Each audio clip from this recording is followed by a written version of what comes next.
Welcome back to the channel, guys. Today I have another video for you. Today we're going to do a how-to video. So as you guys have been following along, this is my 98 JZX100 Chaser Tourer V.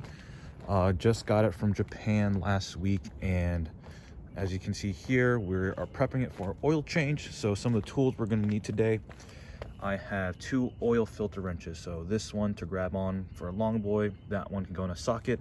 I have a vice grip because the hood dampeners on this are broken. I have my ramps right here so I can drive the car up even though it is raised, but the raised coilover height will definitely help for now. Have my old Marine Corps isomat so I can go underneath and not get wet. As you can see, the ground is still wet. Have some mats to put under my ramps here. So the main reason I did that, see these little stubs right here that are normally there to help provide some friction, and this rubber pad, they're kind of gone. So especially since the ground is wet, it's going to slip. Have my oil filter here. The part number is 90915 YZZD1. This will go on the JZX. And then today we are Team Pennzoil using 10W40. I've been doing a little bit of research, and I feel like these cars like heavier, thicker oil. So make sure you watch out for that. And 3, 2, 1. And now she is on jack stands. So some real quick prep I did before this. I took the car around the block just to get the oil nice and warm. And now we're going to open up the hood and prep our oil pan underneath and everything. So you can see your oil cap is right next above the VVTi. And your oil filter location, unfortunately, I don't know if you can see it through the top here, but it's going to be right on the side of the block. It's literally in a terrible spot because whenever you're going to do oil change, it's going to just drop right over your lower control arm and your subframe. So make sure you have a few cans of brake clean on standby so you can clean that up. Yeah, I don't think you can see it from the top over here, but I'll definitely put that in there. And then the dipstick is right here, this yellow stick next to your intake manifold and your, I believe that's your clutch fluid or something like that. I don't remember. Power steering. Boom, right there. So in between the power steering and the intake manifold is going to be your dipstick.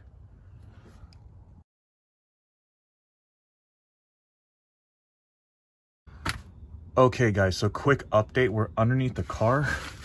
Your oil pan is right here, and the drain plug is going to be on the Japanese driver's side, so the right-hand drive.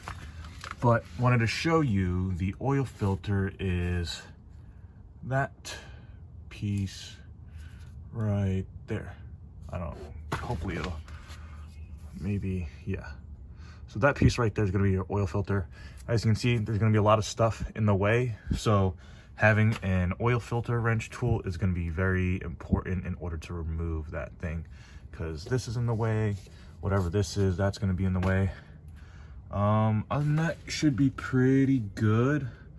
But like I said, have a can or two of brake clean because it's definitely going to fall into your engine mount. I'm going to try to use my glove to wrap it around it and then pull it off to make the least mess as possible. But overall, that's the current goal right now. So let's start with next step, which is to drain the oil. But while I'm underneath here, this car is very clean underneath, very nice. And of course there is a gigantic exhaust down there. Hopefully that'll be replaced soon.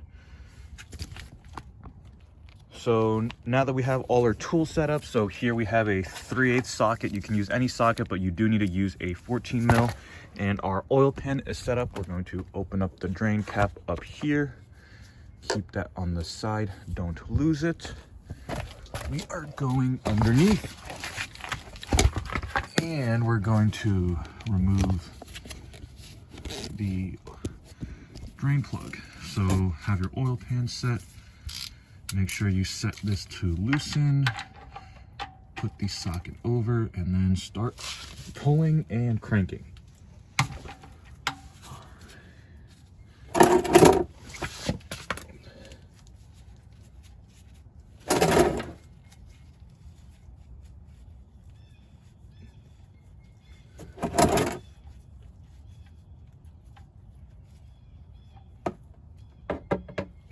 just put that bolt to the side and let it drain.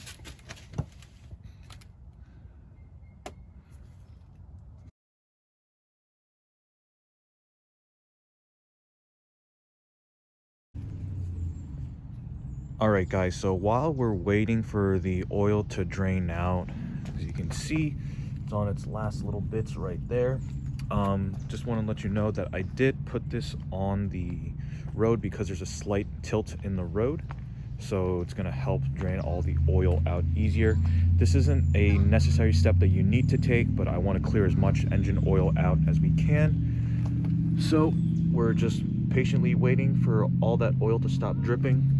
I put a little bit of the newer oil in there to try to flush out some of the older stuff that could be sitting at the bottom of the oil pan. And then next we are going to remove the oil filter. We're going to be using that extended oil filter wrench right over there, and then that should be it. So we're just going to put it in and twist until it comes off. I already have the oil pan here, so I'm going to keep it there and get ready for that mess. And looks like our oil is just about done draining. It's been around 10-15 minutes just waiting here, so definitely brings something to do. Oh, gotta move the oil pan. All right, guys, so now that the car is done draining oil, hand tighten this, and then make sure you use your socket. Again, we're using a 14 mil, and then just put it on there snug. And now we're gonna move over to removing the oil filter. This right over here, and as you can see right, so if you can see right behind that AC line right there, that's where the oil filter is going to be. So I'm going to do my best to show this to you guys. I have my clamp right here. It is at the shortest setting. I'm going to grab from the base, and we're going to start to try to crank this off.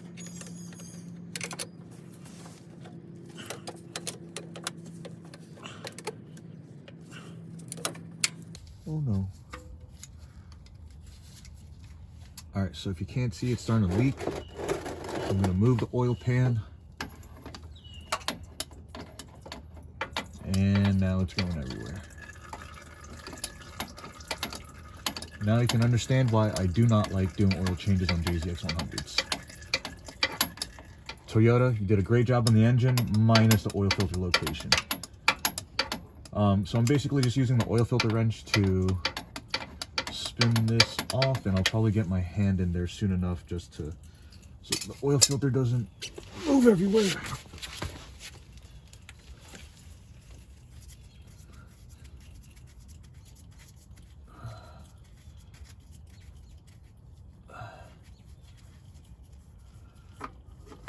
All right, so now the threading is all out. Just gonna pull out the oil filter.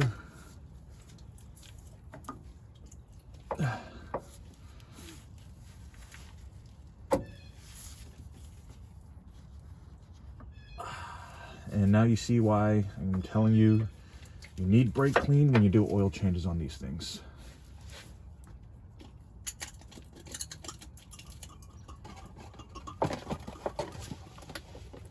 Dump all your excess oil out.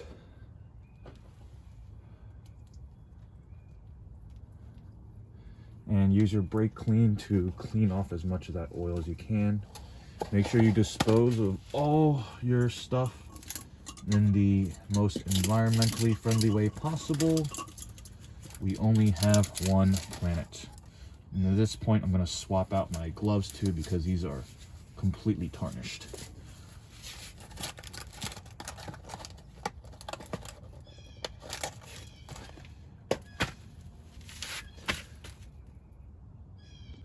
Okay guys, so now we have our new oil filter, we have our new oil. What we're gonna do next, we're gonna do two things. We're gonna prime the oil filter, and then we're gonna lubricate the O-ring. The O-ring is this rubber piece right here. You wanna lubricate it so that it doesn't really get stuck onto the oil filter housing. And you wanna prime the oil filter. I don't know if you can see inside, but it's pretty dry in there, just so that the oil filter is not dry. You don't need to put a lot, especially considering the way you're gonna install this is gonna be possibly face tilting down like this. So just a couple plugs in here. And then what we're going to do next is we're going to rotate the oil filter around like this so it fills in all those little channels. And then using some of this clean oil on top, just take that on your finger and then lubricate the O-ring here. And majority of the oil is kind of gone in here, so we're gonna let it absorb a little more towards the top. Tilt it down. I don't know if you can see the oil in there moving around and filling in on the filter there, but yeah, see, now it's mostly gone. Maybe put a little more in there.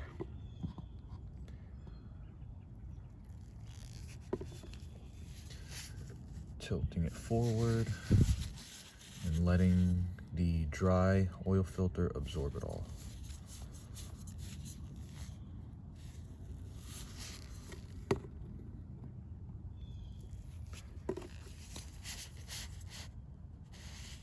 And I'm not a mechanic, by the way, so I don't know if this is a necessary step, but just trying to take as best care as I can of this car.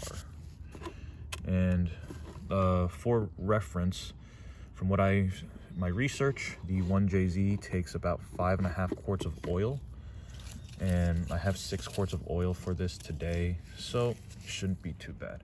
All right, this is all good. I'm gonna reinstall it. All right, guys, so the oil filter is on there, but it's not on there all the way. So while I'm tightening down, I'm gonna hand tighten with this paper towel on there so I can dry all that excess oil off, and then also clean up some of this mess in the process. It took me a little bit of jiggling to get it through these lines, and I had to rotate it.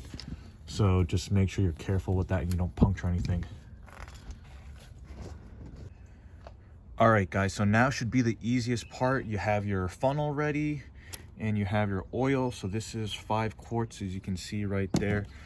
We're gonna fill this in, and then once this is done filling, we're gonna use our other single quart that we use to prime the oil filter to begin with. And then we are going to put in 1/2 quart of that. And then we're gonna test drive the car and check our oil.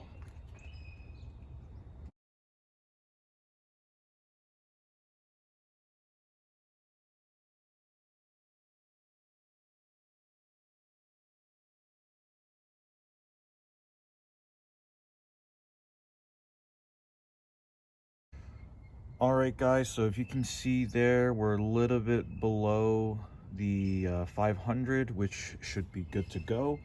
We're gonna let the car rest for a little bit while the rest of that oil is draining from the funnel. I'm going to dump the excess oil into my jug so I can dump it out at the junkyard or wherever you can properly dispose of your oil. From there, our next steps, we're gonna take the car off the ramps, drive it around a little bit, recheck the oil, and then add oil if necessary. That's all we have for today, guys. Thank you for watching. Please comment, like, subscribe, and let me know what you'd like to see next. Stay safe, guys. All right, guys, so I just took a car for a quick spin around the block. You can see the needle is getting warmer a little bit, so I'm gonna turn the car off, pop the hood, and check my oil levels real quick and reconfirm that everything's okay. Also look underneath, make sure everything is tight and there's no leaks.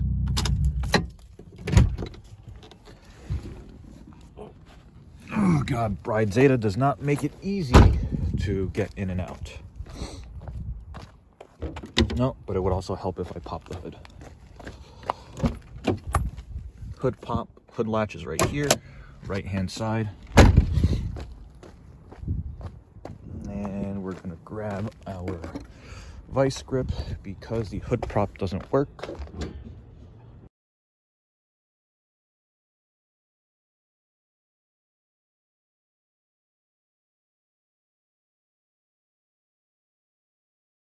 There it is.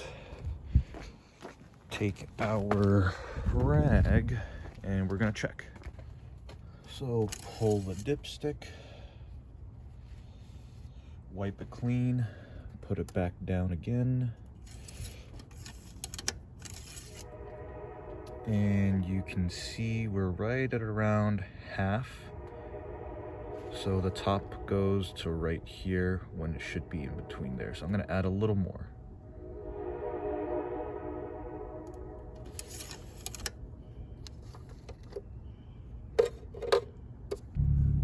So thankfully we have all these wonderful gauges right here, and you can see that the oil is getting warmer.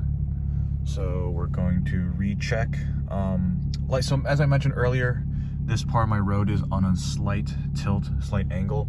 So try to do it on a flat of a surface as you can, so your reading is as accurate as possible. All right, so final check of the oil. Like I said, pull out your dipstick, put it back in after you wipe it off.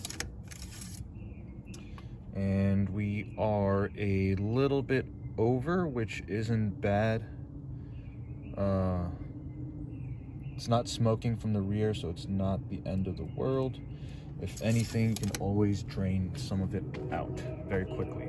Maybe not, or you can probably get one of those fancy pumps and drain it out from the top or whatever. But that's all we have for today. Thank you for watching, guys. Please comment, like, subscribe, and let me know what you'd like to see next. Stay safe.